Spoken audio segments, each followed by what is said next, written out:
Have you ever felt like you're playing a game you just can't win? Like you're doing everything right, following all the rules, but still falling behind? You're not alone, and it's probably not your fault. Today, we're going to talk about a powerful, often invisible force that shapes our lives, the system. And more specifically, how these systems can have hidden traps that set us up for failure. Now, when I say systems, I'm not talking about some shadowy conspiracy. I mean the established structures all around us: the education system, the job market, financial institutions, even social norms. These systems are designed to create order and provide pathways to success. But here's the catch: they're often designed by a specific group of people, at a specific point in time, with a specific set of assumptions. And when the world changes, or when you don't fit the mold they were designed for, those pathways can turn into pitfalls. Let's start with the classic example: the education system. For decades, the mantra has been, go to school, get good grades, go to college, get a good job. It sounds like a foolproof plan, right? But this system was largely built for an industrial economy, where standardized knowledge and obedience were key. It was designed to produce reliable factory workers and managers. But what about today? We live in a digital age that rewards creativity, adaptability, and specialized skills. Yet, many schools still focus heavily on standardized tests and rote memorization. They teach you what to think, but not always how to think critically or solve real-world problems. So, you follow the rules, you get the grades, you rack up tens of thousands, or even hundreds of thousands, in student debt, only to graduate into a job market that says your degree isn't enough. You need 5 years of experience for an entry-level job. You need a portfolio of side projects. You need to be a networking guru. The system promised a straight line to success, but it delivered a maze. This is a classic systemic trap. You did everything you were told to do, but the rules of the game had changed while you were busy playing. Think about the financial system. We're told to save money, invest wisely, and build credit.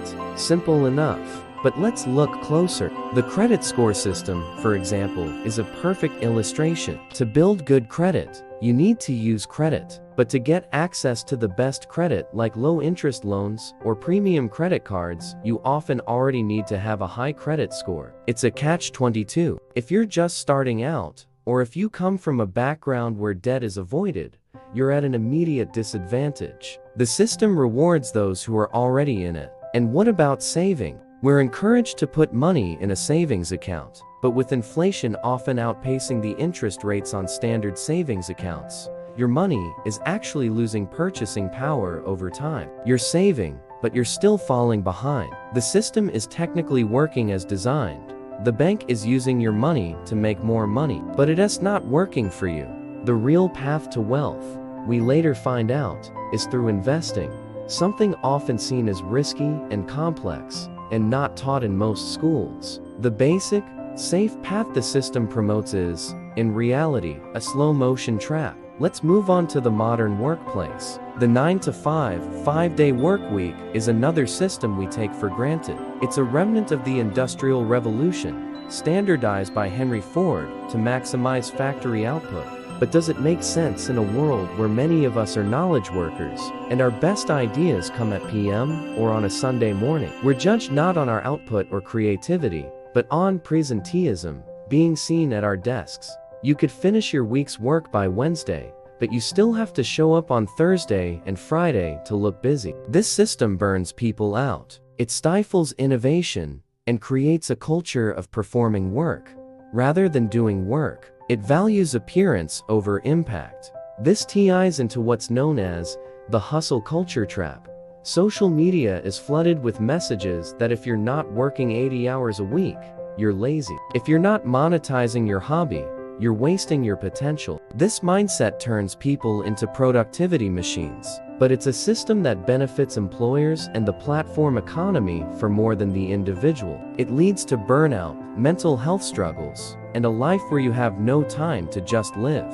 The system sells you a dream of ultimate success, but the price is your well-being. It's a trap baited with ambition. So, what can we do? It can feel hopeless when you realize you're up against these massive, entrenched systems. But awareness is the first and most powerful step. Once you see the traps, you can start navigating around them. The first step is to question the default path. Just because everyone is doing something doesn't mean it's the right path for you. Why are you going to college? Is it for the education, or just because it's what's expected? What's the actual return on investment for that specific degree in today's market? Question the assumptions. Second, become a lifelong learner, but on your own terms. The most valuable skills today are often not the ones taught in a traditional curriculum. Learn about personal finance from diverse, credible sources, not just your bank.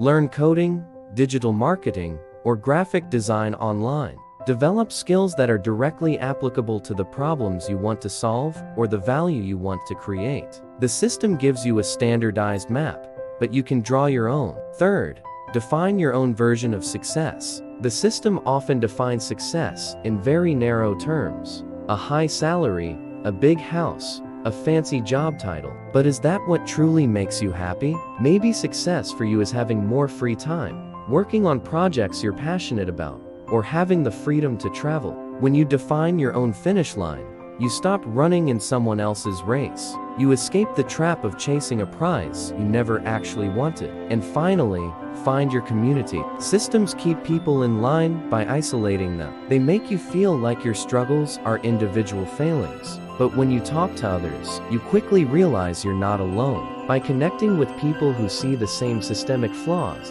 you can share strategies, build alternatives, and support each other. Whether it's a group of freelance creatives sharing job leads, a community of investors sharing non-traditional strategies, or just friends talking openly about their struggles, community is the antidote to systemic pressure. Recognizing that systems can be flawed isn't about being cynical or giving up. It's about being a realist. It's about empowering yourself to play the game differently. The systems around us were built by people, and they can be changed by people. But that change starts with individuals like you and me recognizing that the game is rigged, and then deciding to write our own rules. Don't just follow the path. Look for the traps, question the direction, and be willing to blaze your own trail. That's where true freedom and success are found. Thanks for watching. If this resonated with you, give this video a like and subscribe for more content on navigating the complexities of the modern world.